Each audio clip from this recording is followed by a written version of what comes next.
तुझको ना देखूं तो जी घबराता है, तुझको ना देखूं तो जी घबराता है, देख के तुझको दिल को मेरे चैन आता है, देख के तुझको दिल को मेरे चैन आता है। हाय फ्रेंड्स, कैसे हैं आप सब लोग। चलिए आज हम लोग शुरू करने वाले हैं 3.1।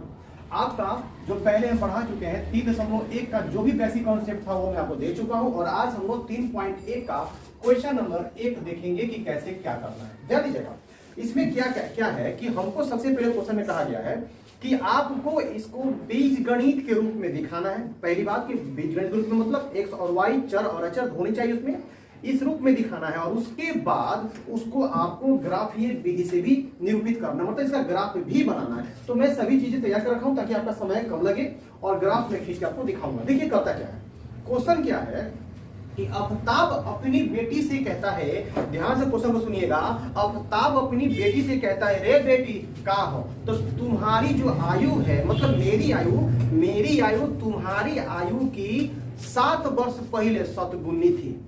समझ में आ रहा है? नहीं समझे? फिर समझिए।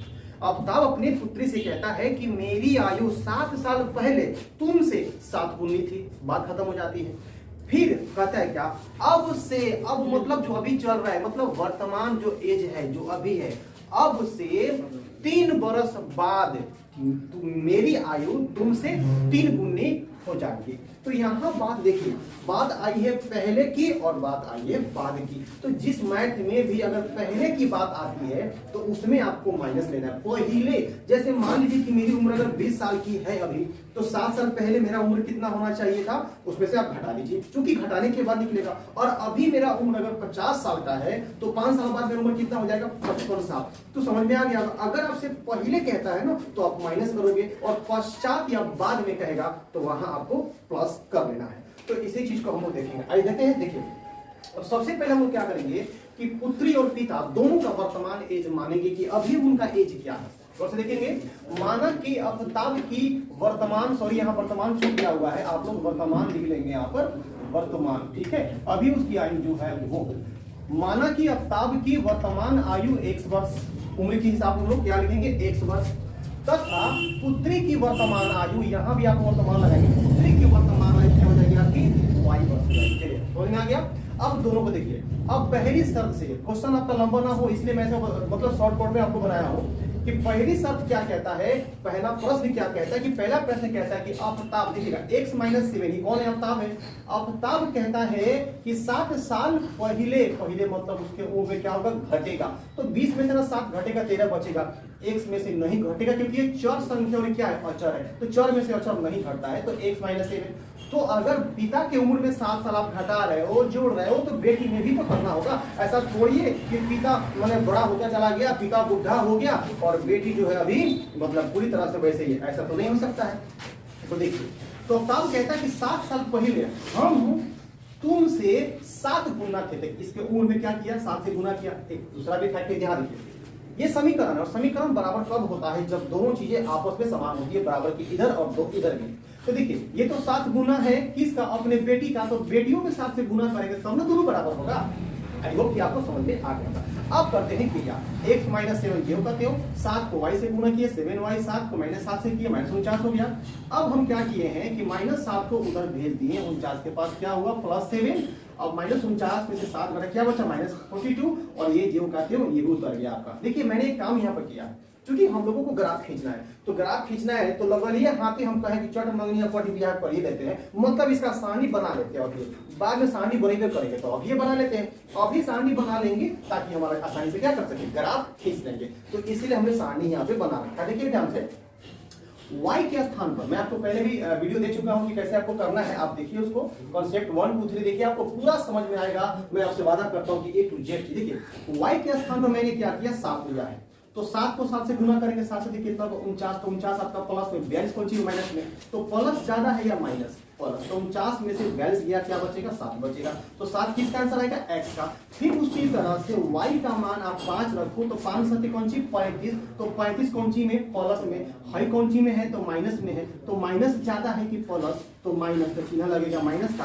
अब 42 में से 35 घटेगा तो क्या बचेगा, -7 बचेगा। तो ये आपका पहला सारणी तैयार हो गया। अब चलते हैं आगे दूसरी शर्त से, फिर उसी में एक और भी आपका शर्त है।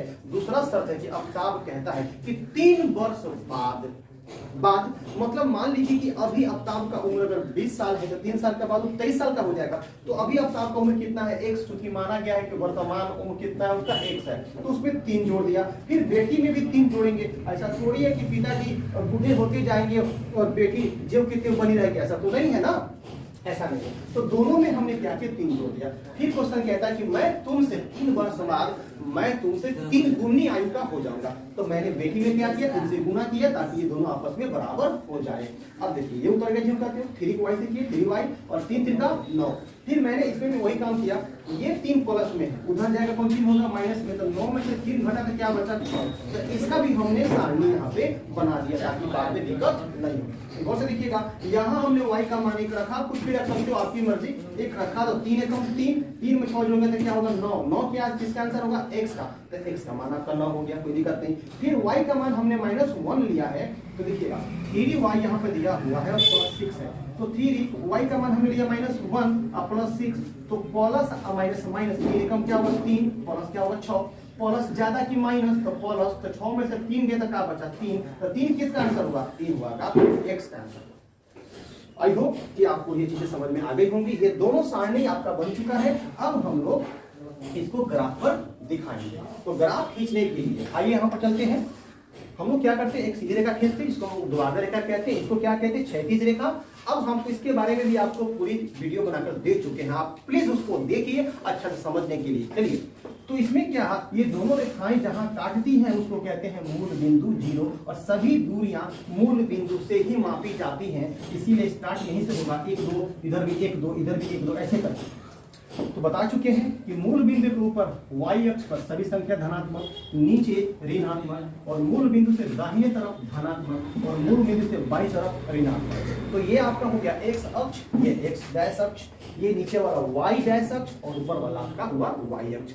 अब हमें करना क्या है कि दोनों सारणी को इस पे रख करके ग्राफ खींच देना है, काम हमारा खत्म होगा। देखिएगा ध्यान से, यहाँ आइए, पहला सारणी x का मान क्या है 7, x का मान 7 प्लस में है ना, तो x का मान 7 देखेंगे यहाँ पर प्लस में। फिर y का मान क्या दिया है 7, ये भी प्लस में है, तो y का मान भी 7 है, x का मान भी 7 है। इसके सामने जाइए और y के सामने ये जो देख रहे हैं ना 7, इसके सामने इसके सामने यहाँ लिखेंगे पहले 7 फिर 7, x का मान 7 फिर इसका मान 7। एक बिंदु आपका ये हुआ।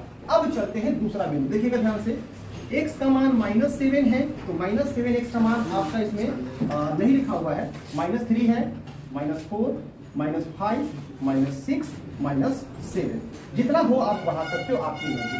तो x का मान -7, यहाँ पर -7 है, और y का मान आप देख सकते हो कि 5 है प्लस में, तो -7 y का मान 5, 5 के सामने आइए, इसके मूड़िया पर -7 के मूड़िया पर यहाँ पर आपको देना है। तो यहाँ क्या लिखेंगे, पहले x का मान -7, फिर आपको y का मान लिखना है 5, ये हो गया। अब स्केल के जरिए दोनों बिंदुओं को रख करके क्या करेंगे, मिला लेंगे आराम से। आप लोग मिला लीजिएगा, ये थोड़ा सा पीछा जा रहा है, स्केल से आप इसको मिलाएंगे, मुक्त हस्त रेखा के द्वारा नहीं मिलाना है। चलिए, तो इसको हमने मिला दिया है। थोड़ा सा देखिए, अब मैं आपको बता दूं कि पहले बताया था एक बिंदु से अगर हम चाहें तो अनंत रेखाएं खींच सकते हैं, लेकिन एक रेखा को खींचने के लिए कम से कम 2 बिंदु तो जरूरी है, इसीलिए हमने मात्र 2 ही हल निकाला है। आप चाहे तो 3 हल भी निकालेंगे तब भी आपका ग्राफ ऐसे ही जाएगा, 4 हल निकालिएगा तब भी आपका ग्राफ ऐसे ही जाएगा, 100% श्योर है। तो ये पहला आपका हो चुका।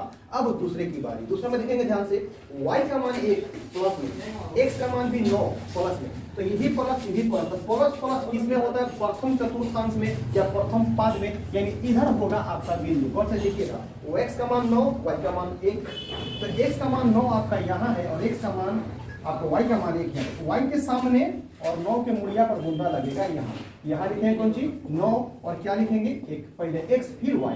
चलिए 1 हो गया है। अब इधर आइए, x का मान आपका 3 है प्लस में, तो x का मान 3 प्लस में कहां पर होगा, यहाँ देखिए, और y का मान -1 है, तो -1 आपका यहाँ नीचे है y का मान, तो -1 के सामने और 3 के नीचे यहाँ पे आपका बूंदा होगा। यहाँ पहले क्या लिखते हैं 3 x का मान फिर y का मान -1। अब इसको भी हम स्केल के जरिए ये कितना भी बड़ा आप कीजिए कोई दिक्कत नहीं है, बड़ा छोटा आपके हाथ में है। ये दोनों ग्राफ दोनों को हमने बना दिया है। अब आपको करना क्या है कि ये जो आपने खींचा है ये ग्राफ 21 समीकरण का है। पहला समीकरण का दोस्तों आप ऊपर डाल दीजिए और इस पर आपको दूसरे समीकरण जो समीकरण आपका खींचे हैं उस समीकरण को आप इस पर कहीं आपको जहां इच्छा करे एक जगह लिख दीजिए। इस तरह से आपके पूरे 5 नंबर का क्वेश्चन आपके एग्जाम में रहता है। हालांकि स्टेटमेंट वाला क्वेश्चन, इस तरह का क्वेश्चन आपके ग्राफ 5 नंबर का नहीं आएगा, आता भी नहीं, बहुत कम आता है। लेकिन ज्यादातर क्वेश्चन ऐसे जैसे 2x + 6y = 2 या फिर 3x - 6y = 5, इस टाइप का क्वेश्चन आपसे देता है। कहता है क्या कि इसका आलेख खींचे या आलेख से हल करें। तो हल कैसे करना है, x y का मान निकालना है कैसे ग्राफ के रूप में, वो हम लोग देखेंगे बाद में। चलिए मिलते हैं अगले वीडियो में, तब तक के लिए जय हिंद।